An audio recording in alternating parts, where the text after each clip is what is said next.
girls have been sick. Mm. The standard kindergarten, public schools, you get sick for like the first year. Of Just course, last gross year. children. Gross Yes, children. snot-nosed little demons running around. Yes. Gremlins. It's actually been quite a new experience for me. They both of them, now you and your brother are so far apart in age. Mm-hmm. And even Lauren was, 6 years away from Dara. So having these two close together in age has been a whole different experience. And it's been, with starting back to school, it's been really rough. Mm-hmm. And well, it was rough until I was letting it, like, I was getting really stressed out. They do things that you guys never did. Like crazy. They are just wild and unpredictable and just crazy. So we were predictable growing up? Well, I didn't have to worry about, like, you guys were always pretty reasonable, yeah, and tame. Yeah. I mean, Darius, I thought, I had no idea what it really could be like. Right. I was very spoiled with you two. I literally felt my blood pressure was through the roof a couple days ago. Like, I felt like I was on the verge of either a stroke or a heart attack. Wow. I mean, they really had me so stressed out. And so what I kind of decided to do was I decided to really just step outside of myself and be the observer, because so if I was watching another family do this, like experience this, Mm-hmm. I would be laughing my ass off. Right? I mean, because it's just ridiculous stuff that was happening. And it was like, you know, like there should be theme music in the morning. Right. You know? And yeah, it's so I just decided that to be the observer and to enjoy, because I know it is temporary. Right. And just to start laughing about it. Quit taking things so serious. And I kind of went through this with Lauren, where we would have these arguments about what she was going to wear for school, because I didn't want her to look a certain way. I wanted her to look clean and taken care of. And so when I really did that with you, and I did that with Darius, and me and Darius used to fight about it, and I never made any changes. So I was right in lockstep with raising Lauren the same way. You know, I was going to tell her what she was going to wear, or at least hope that she picked out clothes that I thought were presentable. Her hair was always going to be well groomed. She was going to have that, you know, look. And we would argue and argue and argue. And I mean, she would leave and I would be so angry. And then I would feel guilty. And so I really started thinking about, why was I doing that? And at the end of the day, it wasn't anything to do with her. It was because I wanted people to perceive me as a good mother. Mm. So I had to decide, make a choice that that's not worth it, to let her be. And me and Ian were just talking about this, and so I don't know, this might be something that you can give me some insight on, is that we don't own our children. Mm-hmm. They're not mine. You know, this is your journey and your experience and your creation. And so these are the years when they're young and they're really exploring and learning, and I should let them do that. You know, it's this thing that keeps repeating itself in my everyday life, where there's these boxes that everything has to fit into. I see it in society. I see it in school. You have to have a certain learning style, or you're considered ADD or ADHD because you're not fitting in these boxes. And, you know, some of the girls that I work with that group on Friday where I work with recovering addicts. And some of the same thing, when they get involved in some of these systems, you have to fit within their box or you're considered a bad mother. Like children's services, you know, you have to do it their way. There's no, it's a one size fits all. And instead of realizing that we're all individual and growing in these, you know what I mean? Yeah, I think in the sense of us as people, I think that just provides security for us when we can compartmentalize everything so maybe when it translates into systems as far as education and all these other things, maybe it's just because that's how we, you know, personifying it. Yeah, but what happens is we tell people there's something wrong with them. Mm-hmm. And so then the insecurities happen, and then it causes other, it builds, it causes a snowball Yeah, effect. that's tough because I know in my experience, just random example, just building my eye for art and just my perception of art and my perception of just producing things, creating stuff. If it wasn't for certain people influencing me and telling me, that's, and like just having legitimate, real feedback, I don't know if there would have ever been that growth. So when it comes to, I guess, parenting, I feel like there's a need for that so that the person can be driven in a, I don't know. If you let the Well, person I'm not completely, saying, go ahead. if you let the person, if you were to let Lauren just completely dress herself, she's going to actually, I mean, she's probably going to get it from somewhere else. She's probably going to get the ridicule from somewhere else. And, like, oh, who judged, you know what I mean? So, and so that aside, your perception of it, people saying like, oh, your mother is blind, she's gonna feel it rather, you know what I mean? So I guess it would be better to have you tell her, hey, this doesn't look right, you should. Well, we did that today, this year, because now we've got the bullying and the older people, she's in sixth grade. Yeah. So this year what I did was I said, they can smell fear and weakness. These kids are like, you wear the wrong shoes, your clothes aren't fitting properly, you don't look right. And what it is they're insecure and they have their own issues. And so what do? We attack, we use other people's weaknesses or insecurities to make ourselves feel better. Mm-hmm.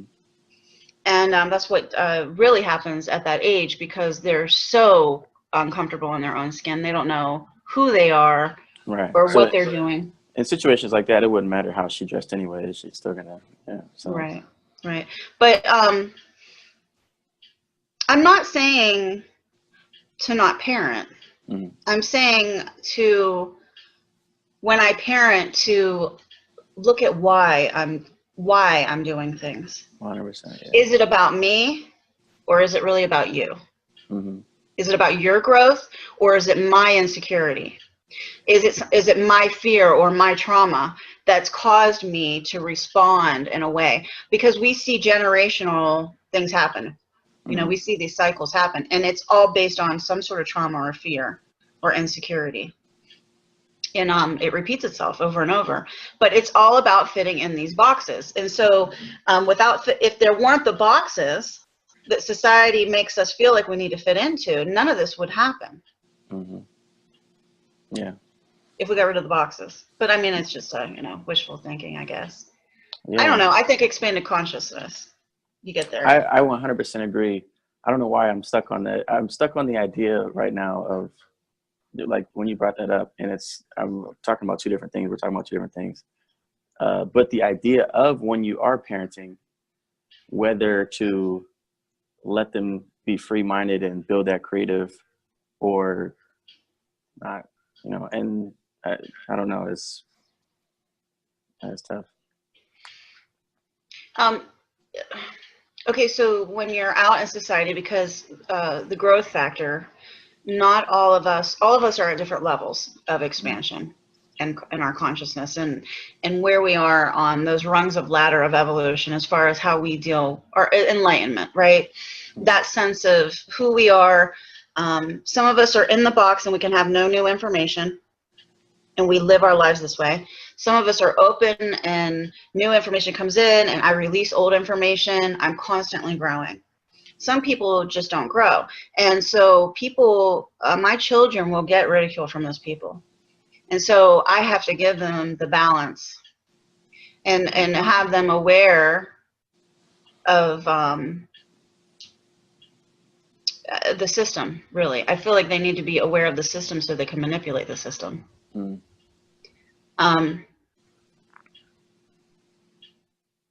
It's kind of, again, like the generational cycle. If I teach them these things now, can you imagine where they'll be when they're your age? Mm. Right. I mean, that's it's a lot of, and naturally with Lauren, my gosh, well, I've got my ex-husband, right? I've got Joe, who is the complete opposite of me. And so, and what's happening is she's actually establishing a decent balance between the two, you know. Mm-hmm. But Ella and Amaris, you know, I fully intend on them being They're going to be able to levitate and yes, not levitate, but being so in that sense of who they are and knowing who they are, and being strong in that. I think that's the most important thing. Giving them the ability to navigate life. Right. It's giving them the keys, as DJ Well, Khaled because says. at 35 years old, when I was asked who I was, I didn't know who I was. Even then, you know, I tell the story that I said that I'm a mother, I'm a wife, I'm a business owner, I'm this, I'm that, I'm whatever. And they're like, those are things that you do. That's not who you are. And so when I started thinking about who I was, I did not know who I was. I didn't even know what I enjoyed. I mean, I even went through this phase with music where my life had been so chaotic in my own head that I enjoyed music, but I actually had to not listen to anything. I needed quiet so I could reorganize my thoughts. And then when I started integrating music back into my life, it was first only instrumental without lyrics, like jazz and instrumental music, elevator music, piano. I really was listening to a lot of piano and different isolated instruments, not even instruments together, you know.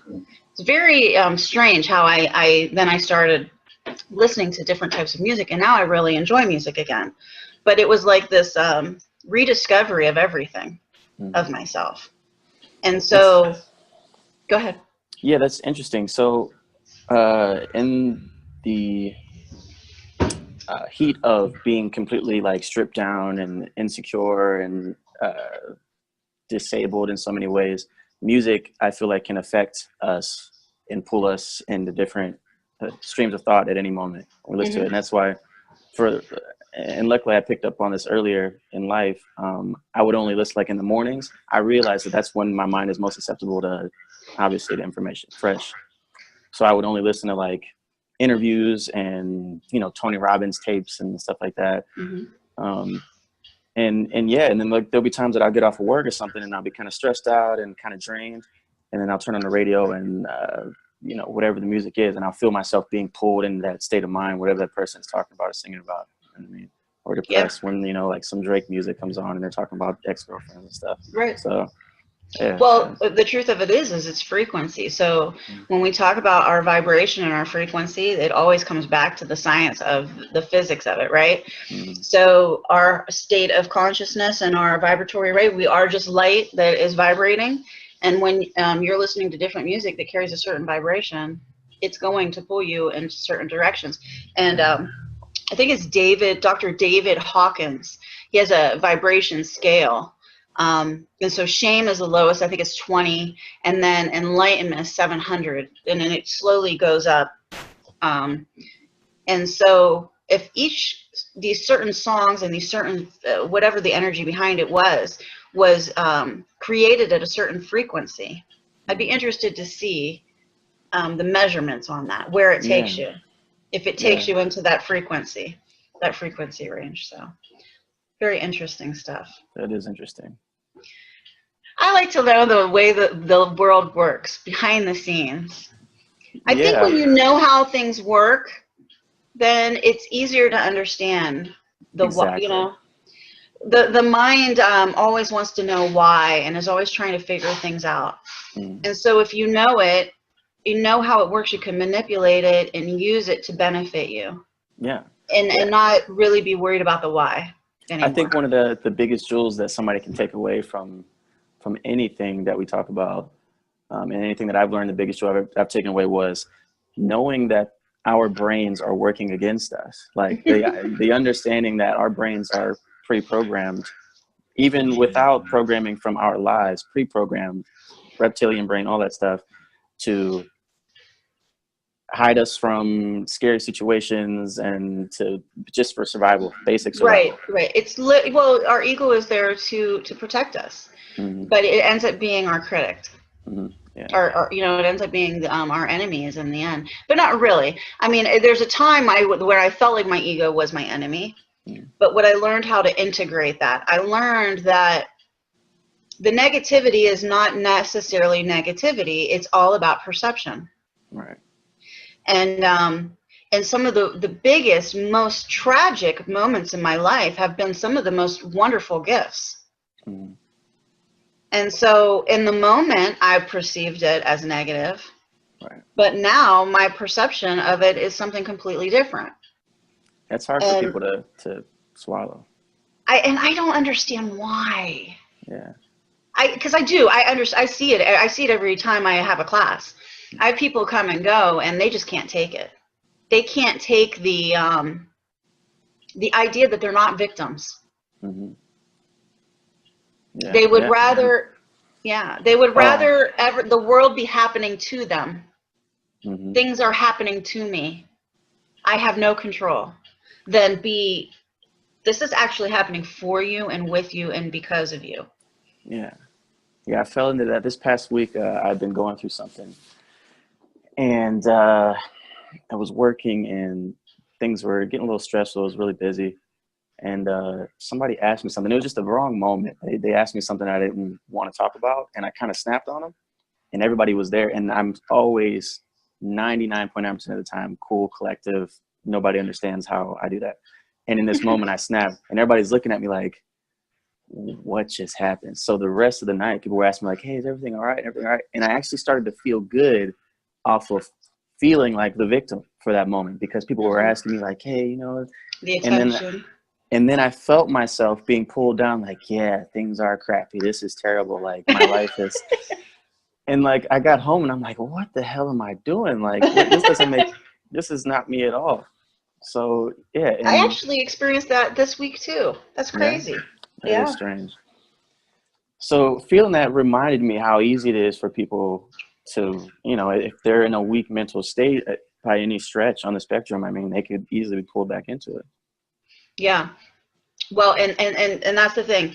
Okay, so over the last 7 years, I've really been working to clear everything, clear any uncomfortable feelings, clear old baggage. And it was such a process. When I first started going into some of the trauma and the old memories, what I did was it became my identity, and it was a label. It became, you know, abuse. I'm an abuse survivor, abuse victim, recovering addict. You know what I mean? Like, and we do that. So we go into our trauma to heal it, but what we do is we bring it to the surface, and then we attach it to our back, and it becomes us. It becomes our label and our identity. And so what I learned was I had to release it. And you say, release, let it go. But it's just such a hard thing to do. There's no instruction manual how to do it. It's just something that once you experience releasing it, then you understand, you know, the actual experience versus the words. And so through all this of actually me now learning to touch on things and process things and then release them. And I would say that anybody that is watching this, how you release is to make sure it doesn't become your identity. Make sure it's not a label and it doesn't become you, because what it really is it's just an experience. That's all it is. It's just an experience. And you're having a different experience right now, and you'll have a different experience in the next now moment. And so take from it what you can and just release, let go, because it's not who you are. You are something different. You are the consciousness that is experiencing it through this body. You know, this is the best ride ever. And this is the Charlotte ride, you know, right. And you're the Tevin ride, you know? And so, releasing all that stuff over the years. And then it was layers upon layers upon layers, and stuff would come up and I would say, I already dealt with that. Why is that still coming up? And so as I kept releasing things, a couple weeks ago, we went to Pittsburgh, and then we came home and something came up, and me and Ian were talking about something, and I actually had a moment of resentment towards him, and I didn't say anything, and it went away like a couple hours later. So I thought I didn't deal with it, and I just kept doing my stuff, and then all of a sudden I started getting really stressed out and like not feeling good. And so I had a moment like you had last week where I was like, I was mad because our dryer broke. We just got it less than 20 days ago. We couldn't get service out here. Now, normally I would not be upset about something like that, but I was crying, like having a meltdown over this. And the girls were just out of control. I couldn't handle it. And so I asked my whatever you use as your higher self, your source, angels. I mean, everybody has their own system, their own guidance system, and their own belief system. So I asked my higher self, what am I missing? Why am I feeling like this? You know, because any other time, I'm able to get myself right back into where I need to be if something is off. Right. And it came up, oh, you didn't deal with that with Ian. Just because it disappeared, it didn't go anywhere. It's down. And because I'm so empty from all the layers and layers and layers, one thing I can feel it. I can feel when something is not right. You know, I can't build up like I did in the past, you know, because I've done that since childhood. And now my body and my spirit and my soul are actually acclimated to a whole different way of life. And that is being free and being unburdened, basically. And so I told Ian what I should have said from the beginning. And he said that he misunderstood me. I misunderstood him. End of story. And then I was completely fine. I felt 100% better. I haven't had it come up again. I feel great. And then I was able to deal with the girls, and I wasn't stressed out. And so this is definitely a journey to go on. And through all of it, the one thing that I could say that I learned was learning to trust myself, to trust things, trust the universe, trust myself. Trust that it's not all woo-woo, and it's not all, because these are the things that society teaches us not to believe in. Right. And I'm doing the exact opposite of all those things, and I'm happier than I've ever been. Now, I still have a lot of fear that I'm working through. Like me and Ian just got back from going to the lake and going for a bike ride, and I discovered that I do have some issues with like with the girls, like just picking up and going places. I have a whole bunch of like nervous, what if they fall, or, you know, they'll be running and what if they drown? And I think, you know what I mean? Like, and I know all people do that, but I have gotten myself into like this cocoon of safety. And so I still have this fear of exploration and I'm overcoming those things because I am living my life. That's my next, 40 years will be living. But to do it from this place where I can really enjoy every moment of it. I mean, being at the lake today and just the breeze and the trees and the animals and the people. And I don't know, just my experience of life is a whole different place than it was. Yeah, I'm going through a similar thing with me now being in a new apartment and being, by myself and not really close to anybody. I've been really feeling fear like creep in lately, and beyond even this, like I'll be at a restaurant or something and I'll be like, what if something terrible just happens right now? Like, it'll creep and it's something I've never experienced in my life ever. And I think it's just that transition of, just being in a new space and being by myself, but I'm figuring out how to work through that. I'm not sure. I'm still facing it, but some of the things are just not, that's not going to happen. Like crazy stuff that we think of is just not going to happen, right? Because go ahead. Even because even if I was living with somebody, even if blah blah blah, any other situation, things can happen regardless of whatever scenario that you're living in. So that's why, and I understand that, and that's what I'm trying to figure out how to navigate. One of the things that I've learned to do is with those things, because I did that a lot too, like possible scenarios, like what if I'm home and somebody breaks in? Okay. If that were to happen to me, or what if my child ends up with some illness and, ends up with some, in the hospital, or all these crazy thoughts that you have, or there's a car accident, or if those things were to happen, that is just part of the story. That is just part of the show. That's part of the play. That's part of what I signed up for. And so that'll just be another experience that I'll have. So I started to be able to view it from, again, that observer perspective, where I just accept that it's part of the experience. And it doesn't have to be good or bad. It doesn't have to be negative or positive. It just is. And if it's going to happen, that's because it's part of what I've written. It's part of what I'm meant to experience. It's not going to kill me. And if it does kill me, then I'm free. Mhm. You know, like, what is it that I'm really afraid of? When I started chasing some of these fears, a lot of them went back to death, the fear of death. Mhm. That's something that's deep down in our DNA. We have a deep will to survive.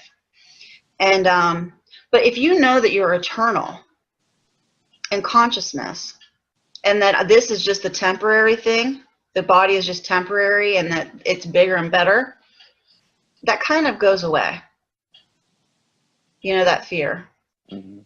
But is it the fear of the pain? I mean, what is it that the fear of, right?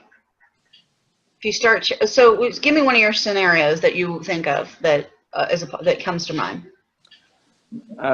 No, it does come down to the fear of death. I think that's been one of the thoughts, and I've had like a couple like nightmares. Like it came down to like that fear of this could be like my last moment Right, right. type thing. Yeah, And that really gives you a reason, the incentive to really start enjoying life, doesn't it? yeah, No more waiting for things. No more excuses. yeah. If you could explain to everybody, you were saying how this is temporary and consciousness is. If you could explain that, because hearing that, I could see how people would be like, you know. Okay, think about this, because in the meetings that I have on Fridays, there's a lot of people, because they're in recovery, and some of them are recently out of active addiction, right? They haven't had a lot of years of sobriety. They feel like they're their story, and they feel like they're their body. And so, but we really aren't our body. Our body is made up of, first of all, individual cells that are independent. And so if you think of us as independent cells in the whole, that's one way to look at it. But also, our body is made up of hundreds of parasites and bacteria, and 70%, over 70% water. What part of that is you? Right. You know, Yeah. you're only in the body, you know, just experiencing. And it really, when I'm looking at you and I'm seeing light, I'm not really seeing light. It's my brain, which is a computer, sending the data, processing data, making me experience light. So is it a hologram? Is it a computer simulation? So it's endless. But the one thing that's for certain is that we are consciousness experiencing in some way, whether we're in a computer simulation or it's real or it's biological, organic, and synthetic, right? If it's tech, all of it's tech, really, if you look at it. But we are definitely experiencing as consciousness through the vehicle of the body. Yeah. So when we leave here, this is kind of like a cage, a prison, the body. We are much more powerful and capable. Especially the way that we've grown to experience it. It's definitely. Oh gosh, yes. The programming that we've done to ourselves as human beings, we've really limited ourselves in so many ways. You know, we look at animals and we think that they're primitive because they don't talk. But how do we know they're not telepathic and that we're the primitive ones? Because we're not telepathic. They communicate. And so, you know, we really have this complex where we think we're higher than the highest species. We think we're the better. We humanize everything. We make animals.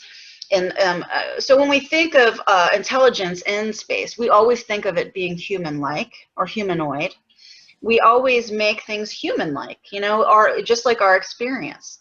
And it really keeps things in a small circle. And then this is what you know, and see everything else around it. That's what you don't know. Right. So, and what we do to it is very limiting, you know. I mean, everything is belief. Everything is a belief system. Everything we do. And sometimes I wonder if I were to experience, and I'm sure this is a possibility, if I was in a different simulation where I was experiencing a different way, and from birth I was trained and taught and programmed something completely different, what would the capabilities be?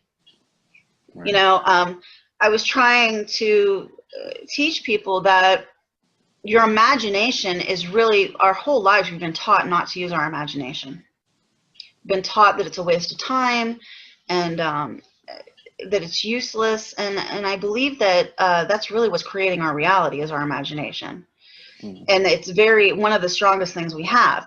And so I look at what society has done as, if you have a small child and you keep pushing a baby, and as they grow you keep pushing them down and telling them they can't walk. They get up or start to crawl, and you push them back down and you say you can't walk. That's useless. Don't do that. You can't go anywhere. And you keep doing that. Eventually they won't ever try. And so that's what has been done to us. Right. And then we generationally do it over and over. We teach our kids the same thing. Yeah. Yeah. Yeah. That, I mean, in that life perspective thing, plays with racism. It plays with all of the everything. It's oh god, That's racism. I just don't. I've never understood it. We're the human race. You got half black kids, so that's. I do. I have hot every color kid. I really have a kid for every color of the rainbow. Start a multicultural basketball team. Yes, I just don't. I mean, I understand culture is important, but again, that starts with fear. That starts with not seeing something that's different, not being willing to accept anything outside of your box, and fear it. And so, and let's talk about this. Okay, so Lauren is experiencing, because she's the minority at that school, so Lauren is experiencing reverse racism. I don't know what you would call it. Discrimination, period. Discrimination, because she's being discriminated and bullied. And so this all started when she was in kindergarten, and she said they took the black kids over here, white kids over here, and separated them in the room in kindergarten. Wow. And every year they do the cultural studies, but they don't look at it as cultural. It's separated. It's like Black History Month, right? Everything is separated. And first of all, our brains don't develop to where we can even see the world from a proper perspective until we're in our early 20s. Even to even approach some of these subjects, even in a junior high level, I don't think is a safe place. Okay, so here we are now. But when you take these kids, and like I said about looking at my own trauma and how I did identity, it became my identity and it became my label. That's exactly what's happening here. So you're showing children trauma, and the black children are taking it, and it's becoming their label. And they see the white kids, and the white kids, it becomes their label.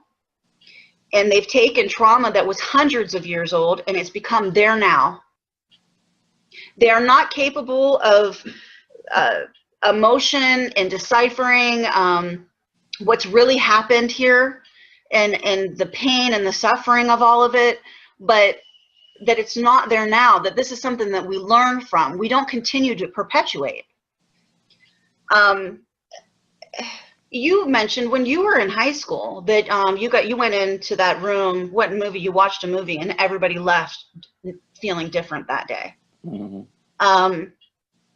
Even at that high level in junior high, you know, or were you a freshman or in 8th grade? I think it was like 8th grade. I think it was somewhere around there.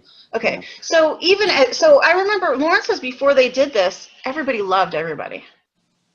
They saw each other as human beings and as the human race. They loved her hair. She loved their hair.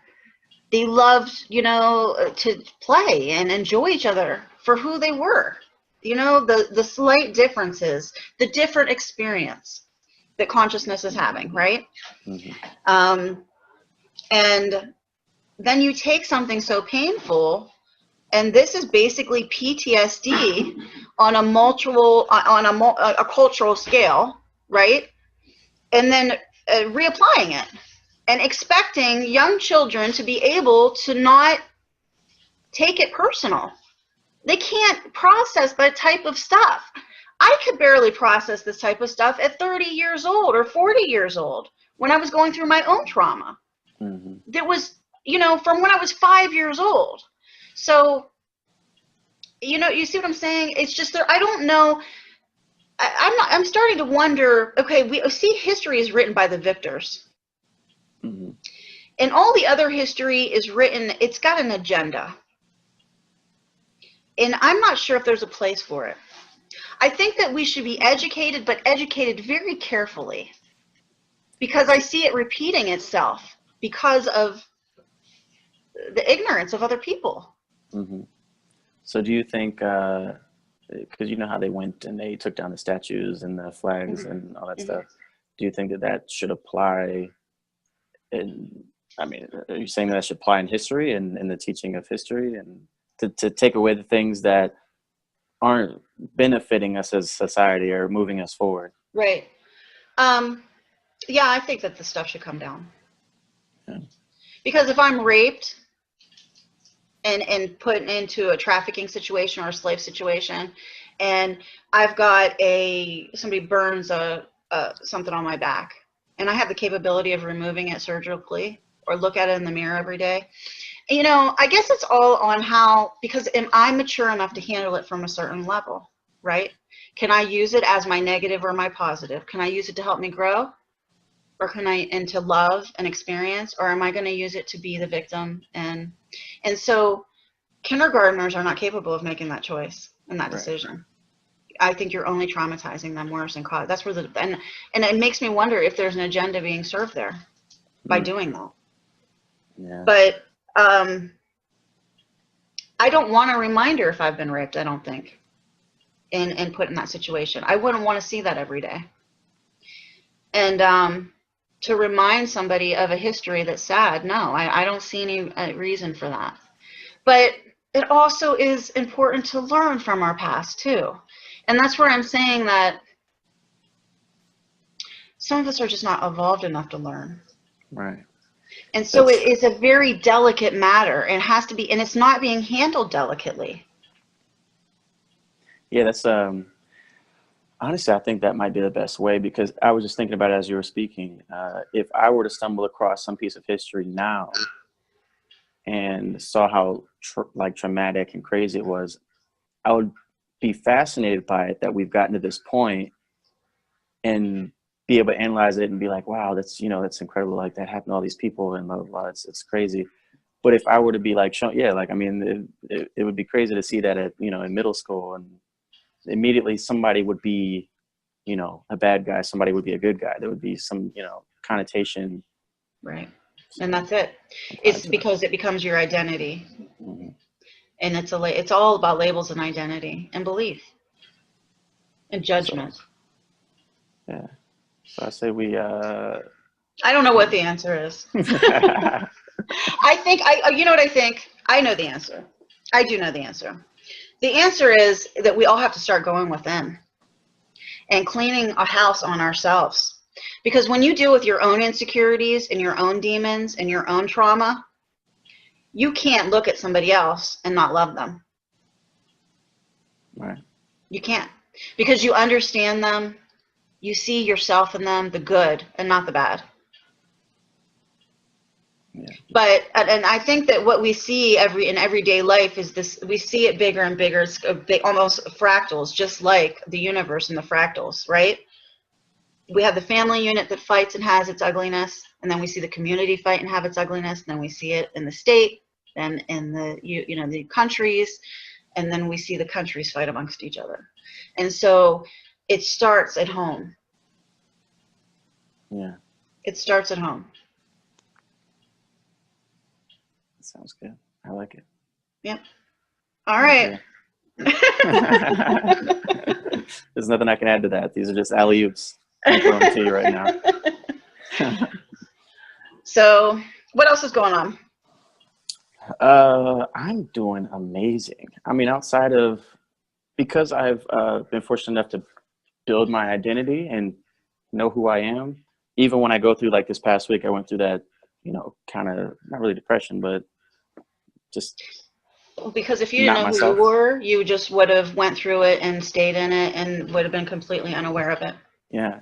And that's Mhm. advice that I give to a lot of people is deciding who you are, deciding creating a vision, in other words, to use Mhm. buzzwords, create a vision, because otherwise you're just reacting to what's happening to you, just Right. reacting to stimulus, and you're just kind of going in whichever way, and you don't know where you're going to land. And there's people who are disappointed in where they are in life, and I feel like that's, you know, uh, that's the next step, is to It's a simplify. choice. Yeah, it's a choice. Yeah, It's a choice. Make a choice. And it takes work too. yeah. But yeah, to answer your It just question, doesn't happen, you know. yeah. But yeah, I'm doing super good. Money is like flowing into my life in increasing numbers every day, Good. and yeah, everything's good. I'm just super thankful. Good. And so, with that Friday class, with a lot of people, I say to, when you're in a negative place or that I call it low vibration, to find gratitude. And some people they can't think of anything to be grateful for.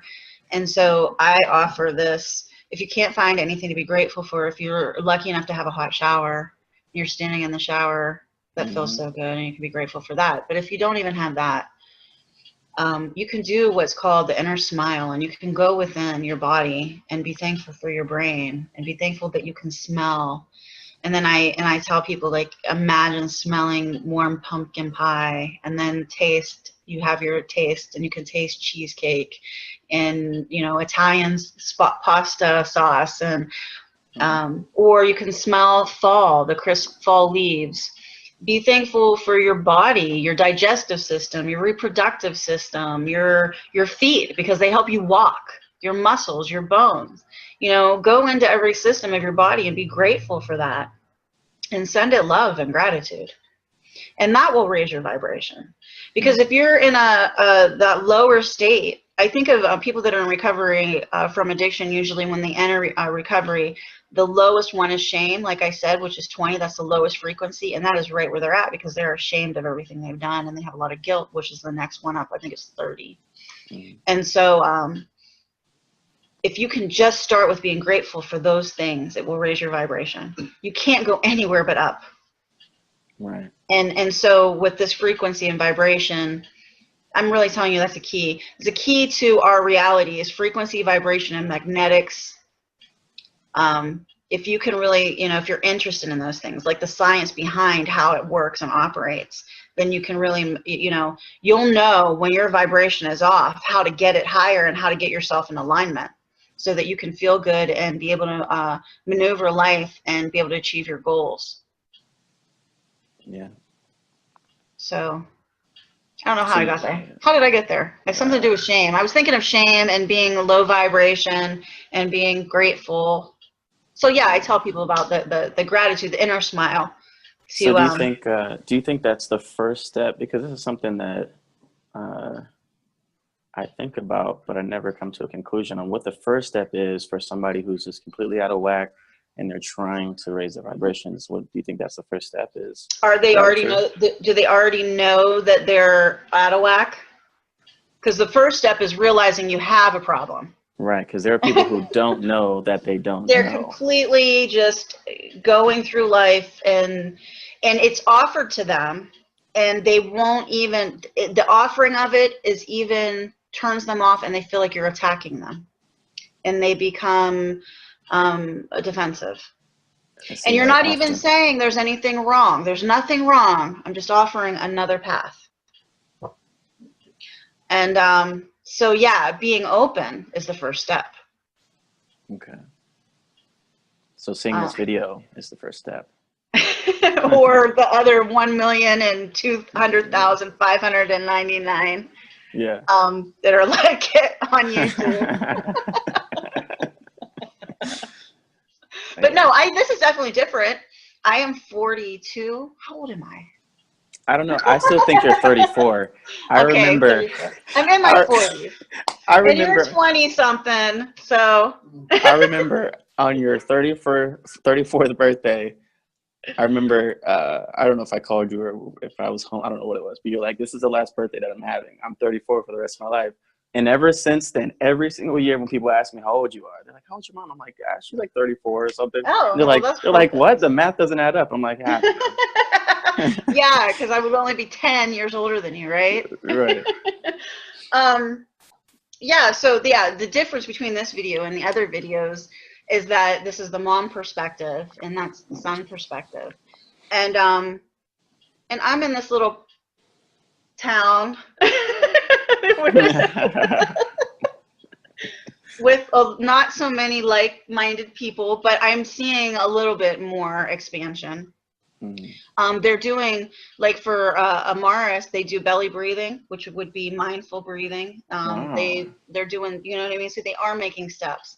But I remember when they introduced meditation probably about 8 years ago or so to Youngstown City Schools, they actually had to stop doing it because parents complained.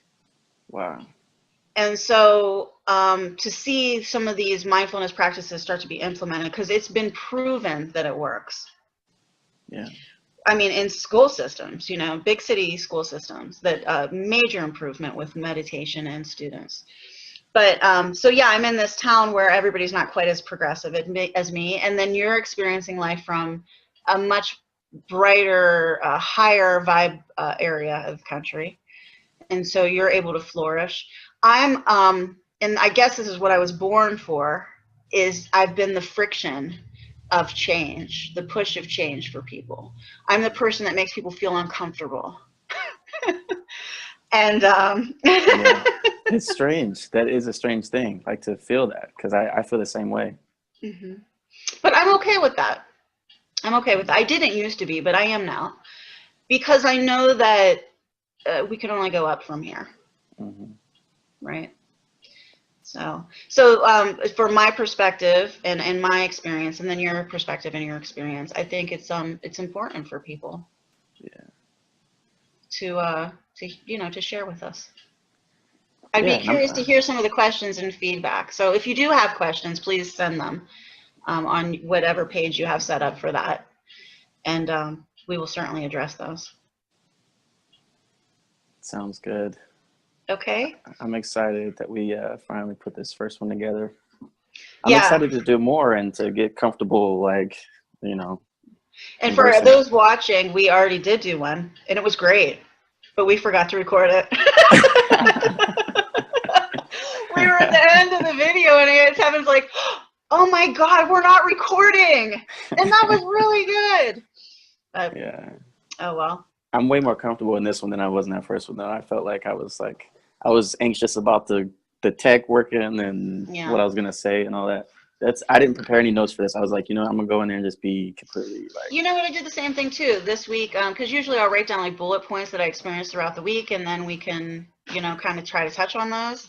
Mm-hmm. And I didn't do anything this week either. I thought, well, we'll just play it by ear and see what you're experiencing, and we would go from there. Yeah. So. Very good. Of course, I said I would see what you're experiencing, and I started off right away talking about how my 3-year-old and my 5-year-old have making me have angina. So, quick story about that. I used to say that I was going to have angina, and Lauren thought that I was saying Aunt China. So I would say my angina is coming. She thought I was saying my Aunt China is coming. So I don't even know what angina is. It sounds dirty. I don't like it. I don't like it at all. Angina. That's like a heart when you're getting ready to have a heart attack. It's like hypertension.